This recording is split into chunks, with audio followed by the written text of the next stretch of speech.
এবার হলো শূন্যের ভাগ, যেটা খুব ইম্পর্টেন্ট জিনিস। শূন্যের ভাগটা অনেক সময় আমাদের বুঝতে অসুবিধা হয়। ঠিক আছে, মনে করে এরকম লেখা আছে 0/7। কি আছে? 0/7 কত পাওয়া যাবে বলো তো? কত পাবে?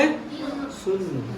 কিন্তু যদি আমি লিখি এরকম 7/0, তাহলে কি পাবো? না, এখানটাই হলো বুঝার ব্যাপার। এটা হবে কি? অসংজ্ঞায়িত। কি হবে? অসংজ্ঞায়িত।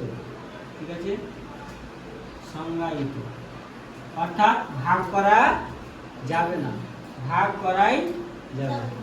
কেন ভাগ করা যাবে না?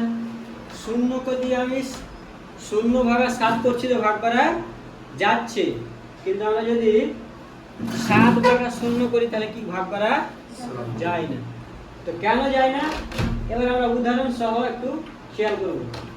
দেখো, এই 0/7 মানে কি?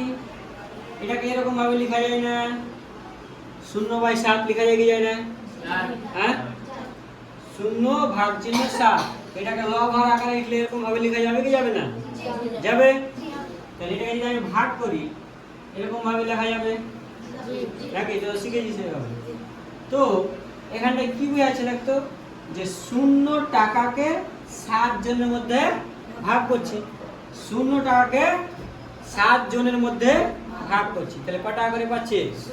0 টাকা। যদি 14 টাকা থাকতো এখানটায় আর 7 জনের মধ্যে ভাগ করতাম তাহলে কত টাকা করে পেত? 2 টাকা করে পেত। কিন্তু এখানে আমি 0 টাকাকে কয়জনের মধ্যে ভাগ করছি? 7 জন। তো 0 টাকা মানে কি? কিছুই তো নাই। তো 0 টাকাকে যদি 7 জনের মধ্যে ভাগ করতে 0 টাকা করে তো পাবে নাকি কথাটা? এটা বুঝতে কোনো অসুবিধা নাই। কিন্তু বুঝার বিষয় হলো এটা, যে 7/0, এটাকে যদি লব হর আকারে লিখি তাহলে কিভাবে লেখা যাবে? 7/0 ভাগ চিহ্ন দিয়ে যদি লিখি তাহলে কি এভাবে লেখা যাবে না?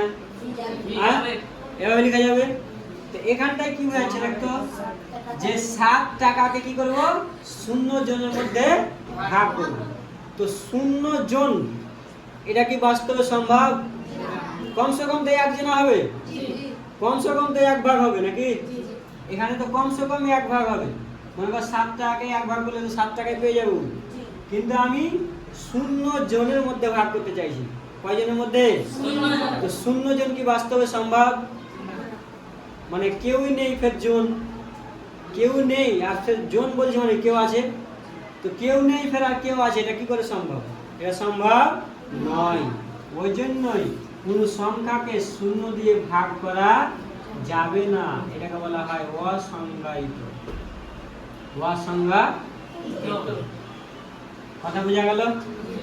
তাহলে তারা খেয়াল রাখবি যে 0/7 মানে 0 পাবো, অর্থাৎ 0কে যদি কোনো সংখ্যা দিয়ে ভাগ করি, সেখানে 7 থাক বা 10 থাক বা 11 থাক বা 100 থাক, যত বড়ই সংখ্যা থাক, ভাগ করলে কি পাবো?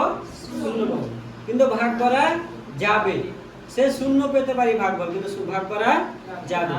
কিন্তু যদি কোনো সংখ্যাকে 0 দিয়ে ভাগ করি, 0 দিয়ে ভাগ করি, তাহলে সেটা কোনোদিন সম্ভব নয়।